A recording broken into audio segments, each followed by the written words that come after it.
Hello everyone, my name is Exalted One and welcome back to the PTR. Today we are checking out Ragnaros, just new to the PTR this week. I believe yesterday by the time you're watching this. He is the Firelord from World of Warcraft, master of the fire elementals, raid boss, and that's the idea that they were trying to capture with this particular hero, and that is with his trait that he can take over other buildings that have been destroyed, friendly or enemy. Very, very unique hero, as they've been trying to do for quite a while, and they've been very, very successful in that endeavor, in my opinion. But as per usual with the PTR, we are going to hop into the new character, take a look at each of his abilities, try and go through what my personal build, or what my theory craft, if you will, build will be for Ragnaros the Firelord. Let's go ahead and hop into try mode.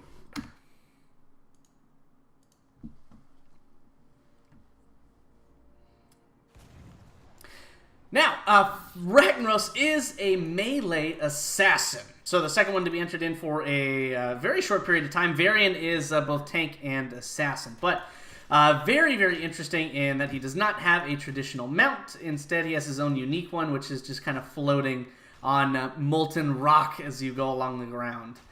Very, very interesting there.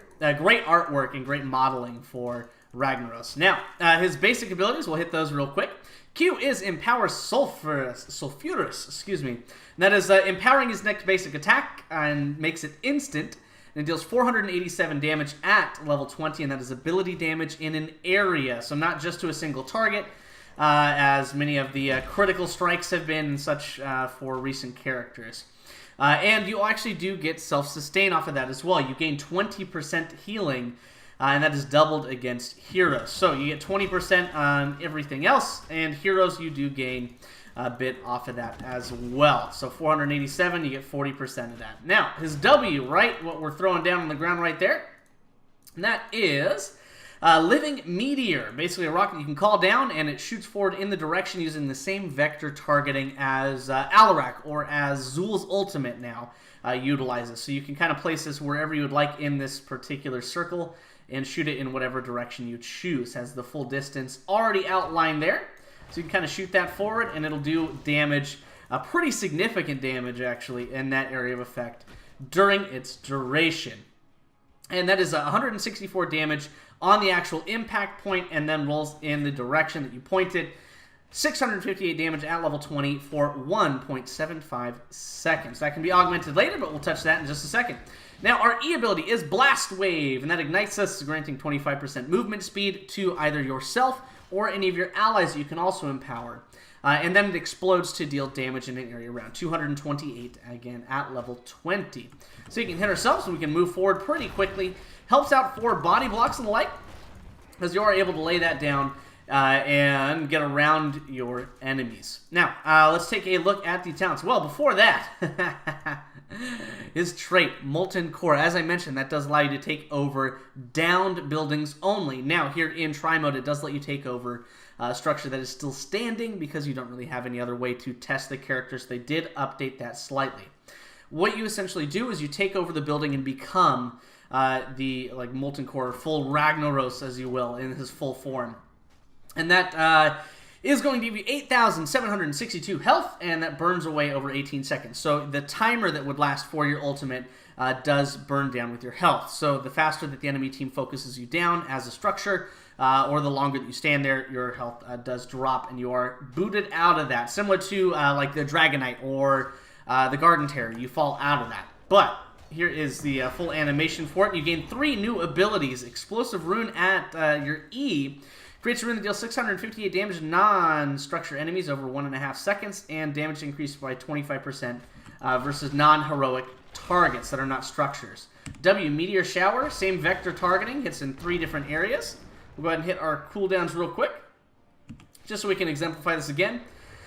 And we get Molten Swing, which is a full 180 degrees around us, whatever direction we choose. That does hit all targets in that area, dealing 371 damage and stunning enemies for 1 second. And again, the damage is increased by 25% versus minions, mercenaries, and basically non-heroic targets and non-structures. So very interesting capabilities there for your team. Whether or not you need to disengage, you could save multiple of your team members just with hitting the sweep right there. You could save your entire team, and you can actually get out of it yourself at your own choosing and get away at least decently. You do not have any escapes on Ragnaros, however, so you do need to be a little bit aware of that. He has very high sustain to make up for that, and your E can, I mean, suppose be considered an escape. But other than that, you don't have anything that's like a knockback, a stun, anything like that until your heroics. Now, let's go ahead and drop right into the talents. At level 1, a couple different quests. One for your Q, and that is actually very, very strong. So anytime you kill a minion with Empower Sulfuras, its damage is increased by 1 up to 30. Now, most talents like double it or anything like that. No. If you hit that 30 damage, which is only 30 minions killed by the ability, which is very easy, because it does such a large amount of damage, you know, that's about half of their health, and it only has a 4-second cooldown. So you can just drop off and just wail on another enemy, and they're down. And because it is an area of effect, it's not like you're a single target or anything like that for those minions. Very, very easy to stack that. And you gain 120 fucking damage on your Q every single time you hit that. And again, that's 120 damage, not like for the main target and then less to the additional. It hits the same for all targets in that area, which is actually quite wide. You can see we just hit this like front minion that hits all of them and Arthas in that as well. So very large amounts of damage coming out from that Q ability if you do stack that. Obviously we haven't gone into that because no need to show that off. It takes a little bit longer than necessary. But already dealing at level 20, 487 ability damage, and you're able to heal for 20%. That does also include the additional damage that you could gain from this. So adding 120 as a bonus, so a total of 150, you're looking at 587, 637 damage in a full area. So if the enemy team is clumped up around an objective or need to burn down targets or minions, say on Infernal Shrines, for example, you could get a great value out of that, being able to just burn down that objective very, very quickly with your Q. Now, the other options that we have at the level range, W for our, was it Living Meteor? That's right. Hits heroes to empower Living Meteor. So basically you get 50 hits, which is actually quite simple. So every time that it kicks down, it does actually count for an individual hit. So just on that, we hit 3 alone. So we can just kind of bully Arthas out and then just chase him down with it. There's a couple hits there. It is a little bit goofy to try and hit that with the vector targeting, but once you get used to it, in particular, a little while ago I was hitting a couple really decent ones there to stack that up very quickly. As you can see, just on a couple shots, 11, and that's only with one enemy on the field. Very, very easy to stack this as well. Once you hit that 50, it is increased to a 2.25 second instead of 1.5 or 1.75. So you gain a half a second increase on that that length. And the ability can be recast as well.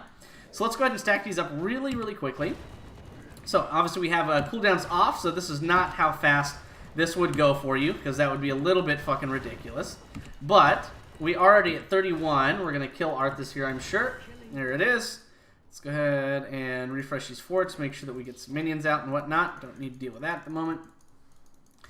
And obviously numbers are going to be skewed off just a little bit, just because we ticked up to level 21, but should not make too much of an impact on this area, just in the length of time and the redirection on that. You can imagine the damage you can get out. There we go. So, here's the redirect. So you have your normal vector targeting, and the duration has increased drastically, and then you're able to hit your W again and point in a direction, or if you're using quick casting, just aiming and then hitting W as an additional time. Now, this ability gives you a huge amount of poke capability, because you're able to target it from so far away and launch it through minion waves even, for example. You're able to get a huge value on this, and especially in like a team fight in an enclosed area, your W is just going to absolutely shred enemies, and it does a fair amount of damage. If you can kick off, I think that it's quite a few different shots. Let's see, we can get through this entire wall. 171, that's a lot of damage. 684 per second, so you're dealing for 2.25, almost 700, that'd be 14, and 350. That's like 1750 damage, that'd be rounding up just a little bit. So you'd be probably looking at about 1700 damage in that kind of likes over the full duration if you hit people with it. And obviously that would be very difficult, but you can get a huge amount of damage off of it regardless. And again, you're able to move forward, move around enemies, hit them, and then again, cast abilities to move forward. It does, however, have a 12-second cooldown, so it is quite lengthy on that, so something to consider. But gives you a much, much, much longer poke range to stop objectives. So on like Cursed Shrine or Cursed Hollow, you're able to like interrupt pretty well with that and be able to stop channeled abilities or grabbing anything in particular off the map or stopping those nukes and stuff like that on the newer maps there. Now, the other option that we do have at the talent range is going to be Engulfing Flame. So that is increasing that area around you that you're able to cast Blast Wave. That's what it is. Jesus. Getting used to the name still. I've only been dicking around with him for a little while, but I have a pretty good idea on where he's going to stand in the meta. It's going to be really nice. Blast Wave's cooldown is reduced by 2 seconds, bringing it down to 8 as a total cooldown. And the radius is increased by 15%. So nothing that's too insane. So right here you can see the area around us. I believe that this is just not on the actual cast, but on the area around yourself, which does make quite a bit of sense. Okay. And that hits... It doesn't do that much damage. 237 at level 21 is nothing that's fantastic. The move speed is quite nice. But a 2-second increase versus the damage increase on these. 150 damage for your Q, which is on a 4-second cooldown. Or another half a second on your W, and increasing that length that you can reach that substantially. Not going to be a whole lot of worth coming out there. So depending on how your match is going, it's likely to be the Q or W talents. Personally, I would go with Sulfurous Hungers because the damage increase is so huge. But if you are on a tight quarter map, in particular fighting over small areas or small shrines, something like that, Shifting Meteor can be a huge, huge, huge impact to your team. Or in particular, if they have a ton of lockdown, you may want to go for Shifting Meteor just to have that additional poke and that additional damage out on multiple targets. But regardless, he is a very, very strong AoE melee assassin, which is something that was not yet in the game up until this point. So we go with Sulfurous Hungers for the most part, though you definitely couldn't go wrong as well as Shifting Meteor. Both are going to help out quite a bit. I just think this balances out a little bit better later on in our talent tree. Now, at level 4, Firelord, Living Meteor grants Spell Block. Living Meteor hits an enemy hero, gain the charge of Spell Block, reducing damage from the next ability by 50%, and can hold up to 2 charges. So, Spell Block, nothing too crazy unique there. Hitting that on your W, pretty easy to hit 1 or 2 shots on that, so you're going to be gaining those charges very quickly. Not sure if you're going to need that much, but if you are playing a very mage-heavy, comparability-heavy team, could get a lot of usage out of that as well. Slow Burn. Going on that E again with that movement speed and the damage around your area. Slows by 40% for 2 seconds on enemies caught in that area. So you can use this as an engagement, come in, enemies are slowed. You can combo that in with your W quite well. And because he does have that move speed, you are able to get around him again. Body block, hit them with the W when they're trying to leave, and then hit them with the Q very, very strong after that as that final blow. Now, one that is going to increase his sustain further, which is more what we're looking to do in this particular build that I've come up with. I feel that there's a great synergy here, and that is Catching Fire. Gathering regen globes increase your health regen by 2 per second up to 30, and when you are at that cap, 15 regen globes, which is very conservative for a quest talent for globes, you can actually activate it to grant you resistant for 3 seconds, reducing the damage you take by 25%. So even if you are in the middle of everything, which as a melee assassin you are likely to be, you can still stay alive, very, very well resistant, very strong right now, and may only be getting better until the mitigation effects come into play. But right now, very, very strong talent there with Catching Fire. And the one that personally I would choose. Spell Block can be great in some scenarios, and 50% is pretty substantial. But 3 entire seconds of 25% from any damage, little strong to be given up there for any of the others. Though Slow Burn, if you are in a dominant position on the map, level 4, a little hard to tell at that point. But if you are crushing them early game, definitely a good talent to be able to go for to secure kills or to secure more kills in your chase for your team. But catching fire likely to be the choice for myself. At level 7, starts to get a little bit more interesting as well. Hand of Ragnaros, reduce Empower Sulfurous cooldown. If you hit 2 enemy heroic targets, it does restore mana and reduce the cooldown by 2 seconds. So kind of think of Lightning for Thrall. I think it's like Rolling Thunder, the level 1 talent that gains mana, but only on heroic targets. So that's a little bit of the difficulty, is that it does have a wide area of effect. Like I can hit here, and I hit all the way into this kind of range. So it is pretty substantial. But if the enemy team has a lot of range on their team, you're not going to get as much value out of Hand of Ragnaros. Molten Power for your W. Each enemy hero hit by living meteor increases damage to the next living meteor by 15%, up to a maximum of 75%. So if you are able to hit the full enemy team, all 5 heroes, it does increase that damage substantially for the next cast. Now, it is something to keep in mind that it does have a 12-second cooldown, so you want to kind of hold on to that until you gain a good opportunity to hit multiple heroes. So that is the only thing that it's kind of not the reverse of an incentive, so a deterrent, really, to take this talent or to be able to use your W as freely, because you're wanting to get the most value out of that to gain the most damage. But if you are able to hit multiple targets with that, holy shit, can that be strong, because you're able to hit so many.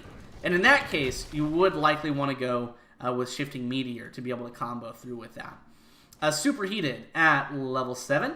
When Blast Wave is used on Ragnaros, it deals 100% increased damage. You're only at 247. 500 in comparison to what you can get out of your Q in particular, and a 10-second cooldown. I mean, it can be there. It can be good. I feel like there's not a lot of bad talents here, but there's definitely some that are better than others, and I'm not too sure about Superheated as of yet, though I can see the potential in basically any of these talents. Personally, I would be going Hand of Ragnaros if the enemy team is high on a mage comp, and following that up with Sulfurous Hungers. Or if the enemy team is more ranged, you may have a harder time actually hitting your W and the long cooldown.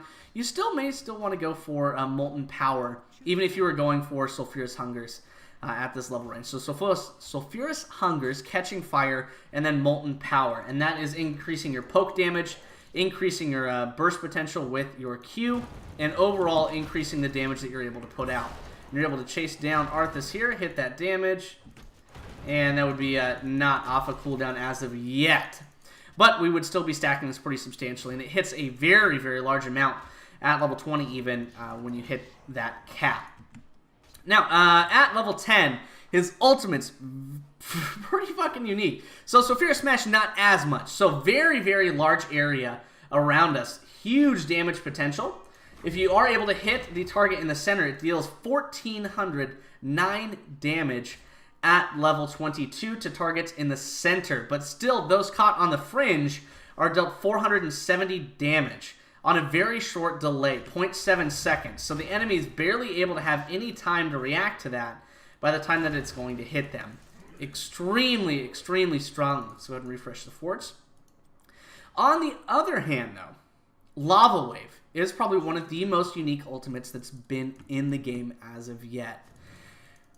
It's not so much an impact directly on heroes. It's not something that you target.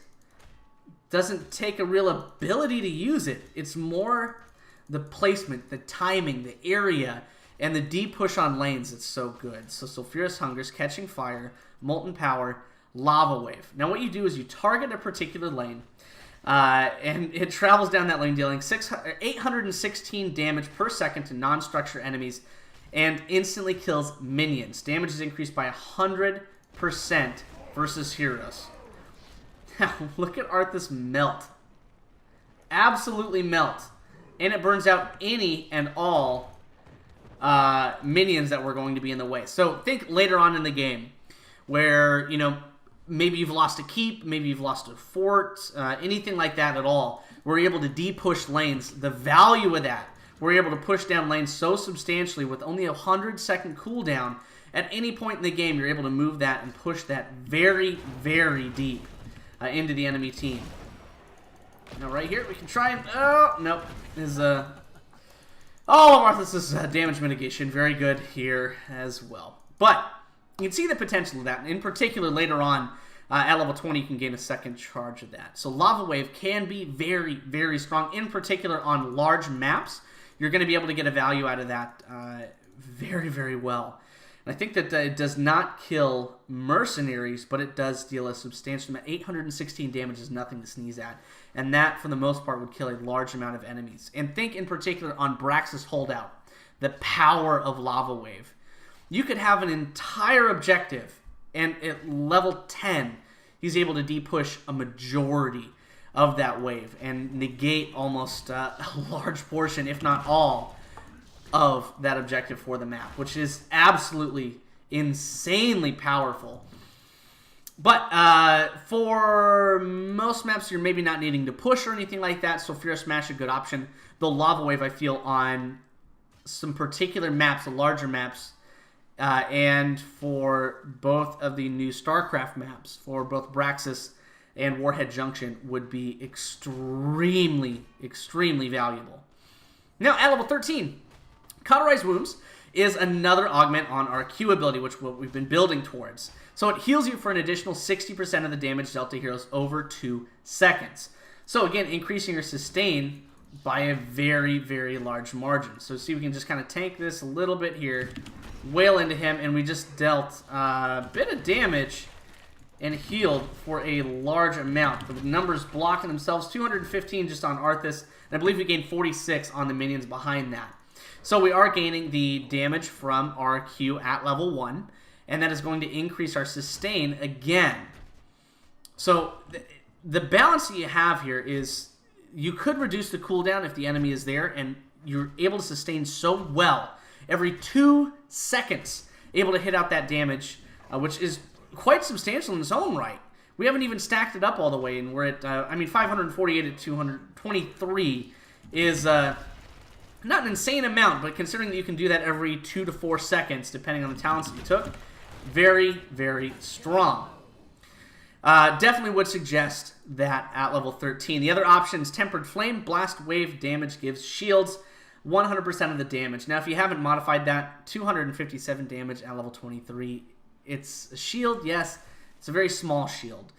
It doesn't really gain you a whole lot compared to the health that you can gain immediately with Cauterized Wounds. So very, very weak in that tier. Resistant Flame, grant resistant when stunned. So that is a passive. Anytime you are stunned, you grant resistant for 3 seconds, reducing damage by 50%.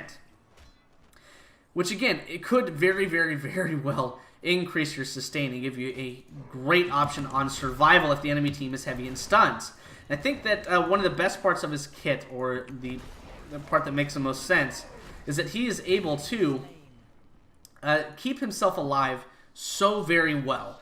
And that makes up for the lack of escapes, really, that he has, because he doesn't have escapes, the best way to put that. But think if you're mid lane, you're caught out a little bit, the whole team is forcing up on you. If you can stay alive for just a second and blast down Lava Wave on that map, they may need to back up, because you can get a pentakill on the enemy team just from that Lava Wave with the damage that it's able to put out. So if you're able to bait them into your lane or bait them in to that wave, you could do a great amount of damage. So Resistant Flame, can definitely see where that would be good, but personally, Cauterized Wounds is going to be the option that I would be looking at. Because stuns, you're hoping not to be hit by them or dodging them. So it's weird to take a talent that's going to incentivize you not to dodge things, if that makes sense. Like, benefiting you for not playing well. It's weird. So Cauterized Wounds is definitely what I would go for and towards the build that we're building on today. Giant Scorcher at our Q as well, level 16. Empowers Sulfurous, burns enemy heroes for 9% of their maximum health over 3 seconds. The additional damage does not heal Ragnaros, though the damage that is changed from that is massive. We hit there, and just instantly is taking another about 400, I would say. So 170 is what it was just taking him at level 20, where he's at. That would be 340, 410, 510 damage at level 23 that it's going to tick over those few seconds. So, and obviously he's trying to sustain through that, but it hits him for a massive amount. Just insane how much damage that deals. And as he's running away, you can drop the W on his face, and he can't really get out of that unless he tries to go down. Makes it harder to get away safely. Definitely would go with that personally. Though, Meteor Bomb, if you were going for the W talents, which it would absolutely be sufficient in its own right, just very different. So you could, again, increase the distance, the length that travels. You could increase the damage, which, again, we have, even in this particular build. So Sulfurous Smash could be a great stun for that as well. And then you would still probably go for Cauterized Wounds, because you'd be a little bit further away, so maybe resistant, but Cauterized Wounds just seems a clear favorite in that talent tier. And then you'd go with Meteor Bomb, increasing the damage from that. So basically it gets the end of its range and then explodes for damage. We'll go ahead and switch that up. We'll go Meteor, Catching Fire Still, Molten Power, Smash, Cauterized Wounds, and Meteor Bomb for that. So the idea is you can stun someone, hit them with a Q, and then chase that right after them, and then it'll explode for that damage. So even though we might not hit... Oh, well, he... dodging, juking and stuff. Well, there you go. So the weird part, though, is because the travel time is so slow and it only hits it at the end of the damage, if you increase the length of that, it might make it a bit harder to actually get the value out of that final explosion. So if you're going for an interrupt on like a channel, that would make a lot of sense. But other than that, a very easy ability to dodge. So it makes it a little bit less valuable, or a little less attractive in the standpoint of a talent that you may actually take. And 543 damage at level 23 isn't all that crazy. And 9% in particular against like a Cho'Gall in particular, or a tank, could be a huge, huge game changer for your team in a team fight in particular. Reset the talent. So again, we'd be going back. Let's go ahead and reset our level. Okay. And Sulfurous Hunger is again Catching Fire. We'd be going for more than likely Hand of Ragnaros if the enemy team is heavy on melee. But for an all-purpose, we'd be going with Molten Power to get that poke damage to help accentuate some of the weakness that we have. Or to empower some of the weaknesses that we have to make those a little bit less glaring. And at level 10, depending on the situation or map, you could deal with the differences. Though Sulfurous Smash, insane burst damage potential here for your team, which is fantastic. And the range on this is insane. Like a stun, which is, I believe, half a second stun is nothing to sneeze at, especially with like Sunder at only 1 second now. That's very, very, very powerful. So again, it still does damage even if you do not hit that center area. So, and at level 13, Cauterized Wounds, Giant Scorcher at level 16. And then Blast Furnace creates a second blast after the first. So again, a couple hundred damage. Can be good if they're clumping up or if they're heavy on melee again, but Giant Scorcher is just so strong. Does so much damage more to the enemy that makes much, much more sense to me, at least. Now, at level 20, Flames of Sulfuron. Sulfurous Smash slows enemies by 50% for 2 seconds, and enemies in the area are stunned for an additional half a second. So now you have an equivalent to Sunder, to anything that would be a 1 second stun, which is very, very long in the current meta. So very, very solid on that, and you get the slow after that as well. Not sure where Arthas is going. Hit him full second, and then he's slowed, but he's not really going anywhere with that anyway. And he's going to die to that. So you can use this as a prediction. I believe that the enemy would be able to see that. I think that would make much more sense than like the Chromie, where you can't see where her W is going to land. I believe that this would be visible to enemies. Now, the other options that we have, Lava Wave has 2 charges, and the cooldown is reduced by 100 seconds. So that brings it down to 90, because I believe it has 100. Yes. So it'd be a 90-second cooldown with 2 charges. So you're looking very, very strong to push off waves all the way to the enemy's core, which is incredible for larger maps, or even for like Brax's Holdout in particular, to burn down that objective. You're thinking 90 seconds to be able to use both of your charges is insane. 2 charges goes right through Lava Wave. You're pushing that all the way through, wiping out nearly the entire objective before it even gets to any of your structures, which is incredible. So definitely on those kind of maps or the objective-heavy maps where you have an NPC pushing in that direction, Lava Surge could be very, very strong. Lava Wave, very incredible on those kinds of maps. Heroic Difficulty, which enhances our trait. So we did show that off a little bit earlier. We're able to get in here. Now, I will say, with Sulfurous Smash, you're able to combo insanely. So, think right on top of that. I hit the wrong button. Okay. So, the idea, let's wait for Arthas to come in here. You hit Sulfurous Smash, so it goes in, hits the stun. You throw out your E right on top of that, and then your W. So instantly, at any time, you can say, hey, Arthas, get fucked, and then just lay down an insane amount of damage on him. So you hit the R for the stun. Right on top of that, you're able to hit your E, and then you're able to go right into your W for damage. And the range on this is ungodly. Like, from right here, I can nearly burn down an enemy camp. And in fact, with the cooldowns off, I'm pretty sure that I can actually do that. Well, it might not let me. I think it's just going to leash him. I did that earlier where I destroyed one of them, and I thought that was pretty funny. But the idea that you're able to deal a huge, huge, huge amount of damage against an enemy player and in an area as well is pretty disgusting. If the enemy clumps up poorly, you're able to get off more than half of their health for every person in there. And in fact, on squishies, would likely destroy them completely. So I really like that combo together. Heroic Difficulty making that even better, increasing the damage by 50% from those abilities. So that's insane damage from that. And the cooldown is cut in half. So again, 100 seconds seems to be the theme for Ragnaros, dropping that down to 50. So we have Arthas, R-E-Q. As you can see, that's pretty fucking gross. And at this point, we'd already have another W available for us as well, because it is only on a 2.5 second cooldown, and Explosive Rune only 4. So even if someone's pushing in and you capture over that, it's insane. So likely, again, because in the actual live game, your towers would be destroyed, your fort would be destroyed, you'd be taking that over, so they'd be burning you down, but that just opens them up to your Q as a stun and damage. So you're able to, say, stun with your Q, stun with your Sulfurous Smash, right into E and W, and they'd likely be dead at that point.